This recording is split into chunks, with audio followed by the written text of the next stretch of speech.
Yo! What's good, y'all, man? How y'all doing today, man? Listen. It's your boy Matthew Walker. And how y'all doing? I know I just asked you that. I literally asked y'all like 3 times before. Anyway, hope y'all doing good, staying well, you know, staying healthy, all that great stuff, man. And listen. Today we got a Pistol Pete Maravich video, man. You know what I'm saying? Now I did react to Pete Maravich before. I have reacted to him, but I say, you know what? We do got some Pistol Pete fans in the channel, so let's show some more love to Pistol Pete. And this is by Mike Korzimba. So shout out Mike Korzimba for this video. Original video will be in the description. But this is 7 stories that prove Pete Maravich was not human. So we going to see what's cracking lacking, man. You're new to the channel, make sure you drop a like. You know what I'm saying? Drop a like. It helps a lot for the channel, the algorithm, all that great stuff. So show love and support. I really appreciate it. And without further ado, let's just straight in the video, man. 3, 2, 1. Let's get it, man. To pay tribute to one of the greatest basketball players of all time, Word. Pete Maravich. I'm going to share with you some stories about his unbelievable work ethic, his legendary Hey, yo, Pistol Pete was way ahead of his time, bro. No cap. And we're going to talk about the lasting impact he's had on the game. So how are you guys doing? My name is Mike, and before we take a journey into Pete Maravich's childhood, a time period that saw him work harder at the game of basketball than anyone I've ever heard of. Before we remember Pete's record-breaking years at LSU, before we remember his brief stardom in the NBA, before we remember the floppy socks, we first need to look at the greatest tragedy of the basketball career of Pistol Pete. And that was the man was just born into the wrong era. Number 7, a man before his time. From his early childhood up until I his literally last just said seasons what I as a said, pro, didn't I? Pete Maravich played the game of basketball without a three-point line and without a hand check rule. Yeah. Now, I'm going to go more into depth as to what that meant for his stats as we get later into this video, but let's just talk about what this meant for his career in general. When you watch highlights of Pistol Pete, when you hear stories of his play, you quickly realize that the man was before his time. He would consistently pull up from as deep as 30 feet out, even though his bombs would only count for 2 points, because that's how incredible his range and shooting ability were. And so if his opponents were forced to guard him from 30 feet and in, if they were not allowed to control him with a hand check, well, he would have been virtually unstoppable. Drop Pete in the modern NBA and you suddenly have a man who has the potential to be a cross between Steph Curry and Steve Nash. That's how good both his jump shot and court vision were. That's how deadly of a scorer and playmaker he was. And on top of all of this, the man had perhaps more imagination and creativity than any player who has ever stepped foot on a basketball court. So as we continue to talk about the legend that was Pistol Pete Maravich, just remember, for as good as he was, he could have been even better. Number 6, a basketball android. Yes, looking back at his childhood, Pete Maravich described his kid self as a basketball android. This was a very accurate self-assessment, as his earliest memories are of his dad, Press, basically forcing a love of the game into his soul. Now, Press was a former professional basketball player who was never a star. This haunted him, and he vowed that his son would become a greater player than he himself had ever been. And so, when Pete was a kid, Press would often send him inside and shoot around on a basketball hoop outside of their house. Pete would watch from the window as his dad shot baskets for hours and made it seem like the most fun thing anyone has ever done. Press would pump his fist after long jump shots, yell in celebration after performing tricky dribble moves, and most importantly, he didn't let Pete join in. And so Pete grew jealous, and when he thought his dad wasn't looking, he would run outside and steal some alone time dribbling and trying to shoot baskets himself. That's when Press knew he had Pete hooked, but he wasn't done yet, because as Pete began to get older, he also began to excel at baseball and football. So within a span of a few months, Press brought Pete out to catch fly balls on a particularly sunny day and didn't stop until Pete missed a ball and it hit him in the face. At that moment, Press convinced a crying Pete that baseball wasn't for him. And as for the football problem, well, Press went even further. He actually told Pete's 8th grade coach to put then quarterback Pete into danger as much as possible. And after Pete got wrecked time and time again on the field, he decided to stick with basketball. So yeah,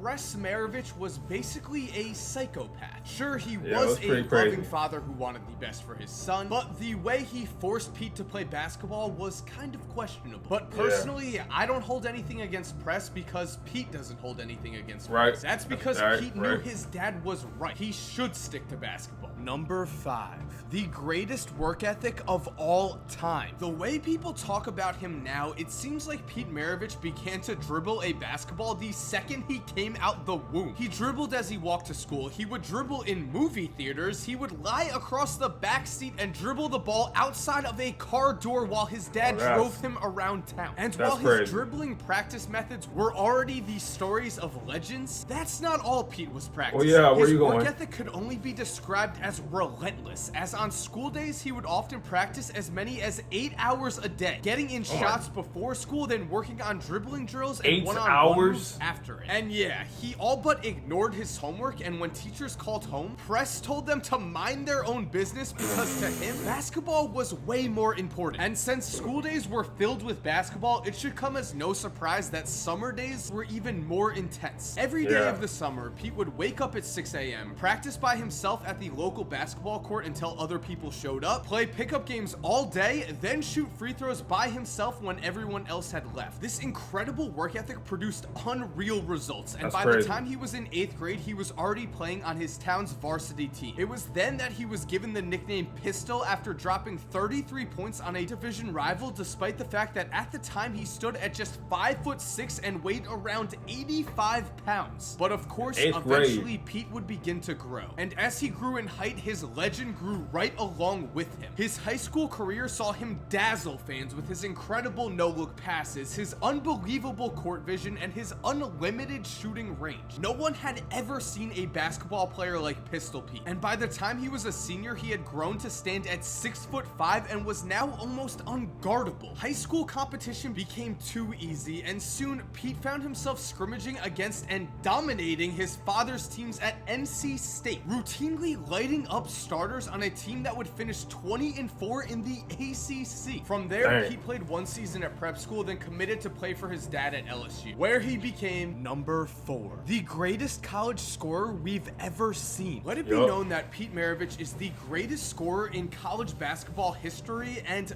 no one else is even close. While at LSU, Pete set and still holds the record for points in an NCAA career with 3,667. Now, this number is already absurd, but it's even more impressive when you consider these 3 things. Number 1, again, Pete was playing without a three-point line. For his career, he averaged about 17 made field goals when comparing him to Steph Curry, again, a player who played just like Pete. Steph averaged 8.4 made field goals a game in his college career, and of those 8.4 shots made, 4 were three-pointers. So if we're being cautious and say that Pete would have averaged 5 made threes a game for his LSU career, then that means he would have added an extra 415 points to his career point total. Number 2, when Pete played college basketball, there was no shot clock. Obviously, the addition of a shot clock would have meant more possessions and thus more shots for Pete. Number 3, Pete Maravich only played college basketball for 3 seasons. Yup. Pistol Pete holds the record for points in a college basketball career, and he was only allowed to play in 3 seasons because at the time, freshmen were not allowed to play college basketball. Yeah, this rule was ridiculous, and the fact that he only played in 3 seasons makes Pete's record even more ridiculous. In 3 seasons, Maravich averaged a seemingly unrealistic 44.2 points per game. He was a 3-time first-team All-American, 2-time National Player of the Year, and the most famous famous college basketball player the world has ever seen. As in his time at LSU, Pete became a national sensation. His signature haircut and floppy sock combo was now recreated by kids and high school players across the country. The LSU Tigers began to draw record-setting crowds, a fact that was remarkable in SEC football territory. Local reporters who had never been to a basketball game before were now following LSU across the country. Opposing fans would carry Pete on their shoulders after games. Pete's socks even began to be routinely stolen from the LSU locker room. The only knock on Pete during this time was that his team never reached the NCAA tournament, but that was hardly his fault. The year before Pete joined the LSU varsity team, the Tigers went an awe-inspiring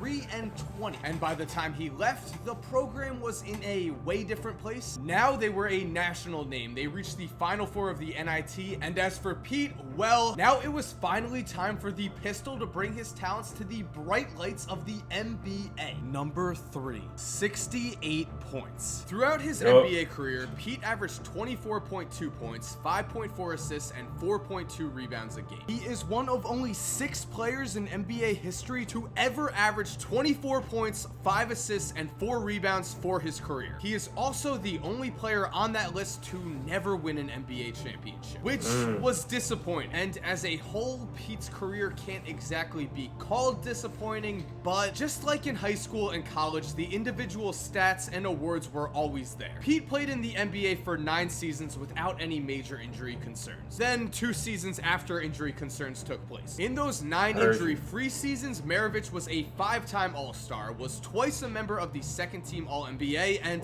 twice a member of the 1st team All-NBA. His most dominant year was in 1977, where he put up a league-high 31.1 points to go along with 5.4 assists and 5.1 rebounds a night. He scored 50 points or more 4 times in 77, and against the Knicks, Pete went off for 68 points before fouling out after 2 questionable offensive fouls in the closing minutes of the game. But with all of this said, the 1977 Jazz did not even make the playoffs. And an even bigger problem was this wasn't a surprise, as in his 9 healthy years, Pete never played on a team that reached even the conference finals, and after 3 straight playoff years to begin his career, his final 6 healthy years saw him play on losing teams. And of course, while some are going to say that this was because he was a ball hog, because he was a showman, because he was whatever, think about this. For much of Pete's career, the NBA only had 17 or 18 teams. In that time, for whatever reason, the league would routinely have as many as 28 or 30 All-Stars in a single year. Now, in Pete Maravich's 9 healthy seasons, 231 total All-Stars were chosen, which was almost 26 a season. Of those 231 players, a grand total of 10 played on teams that Pete played on, which meant about 1 All-Star out of 26 each year was either Pete himself or his teammate. Going even further, Pete only played with 2 other All-Stars in those entire 9 seasons. So yeah, while the media may have gotten on his back at this time, I don't really know what they wanted Pete to do. The man just never played with any real talent. Give him an All-Star level big man and everything changes. But if you're still not convinced that Pete was one of the all-time greats, then just listen to what his peers had to say about him. Number 2, the ultimate respect of his peers. Let's do it. To really understand just how good Pete Maravich was, I'm going to present you with some quotes from 6 players who are in the Hall of Fame and 1 player who soon will be. He was way before his time. I don't know if you'll ever see a ball handler like him ever. Dominique Wilkins. Anytime they talk about today's players and how good they are, I say you haven't seen Pete Maravich.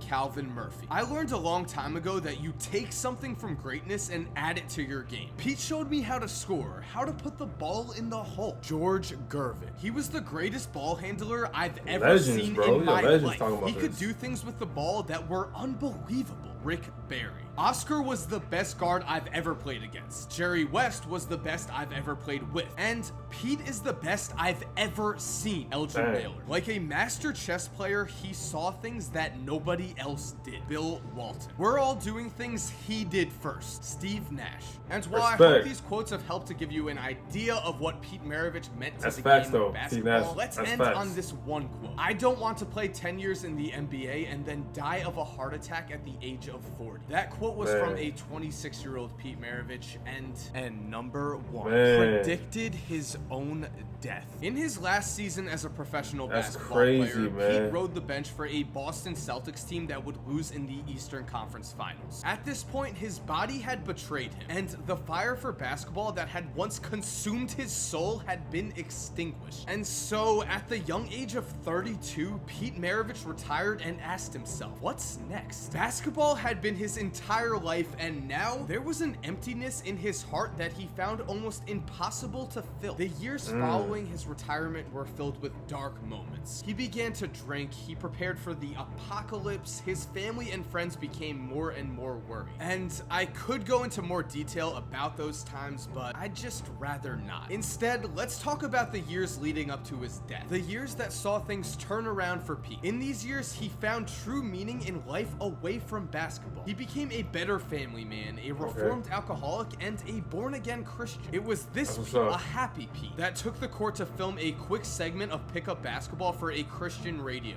show. In this pickup game, Pete felt real joy on the court for the first time in a long time, telling those around him, I feel great. It was then that he collapsed, moments later dead at the age of 40. In a bizarre twist, he had predicted his own death, as he indeed had died of heart failure due to an undiagnosed heart condition. And with the passing of Pete Maravich, the country saw itself lose one of its biggest basketball icons. Across the United States, newspapers such as the New York Post would go on to devote their entire back pages to Pete. And Post writer Peter Vesey put it best, writing, "The Pistol dies playing the game he loved." So thank you guys for watching. I hope you enjoyed R.I.P. bro. The life of Pistol Pete. R.I.P. to the legend. If you're new to the channel, make sure to subscribe for basketball videos like this. I do NBA what ifs, I look at NBA conspiracies, I do a whole lot of basketball stuff here. So basically, if you love... Hey man, shout out Mike Zimba for this, man. You know what I'm saying?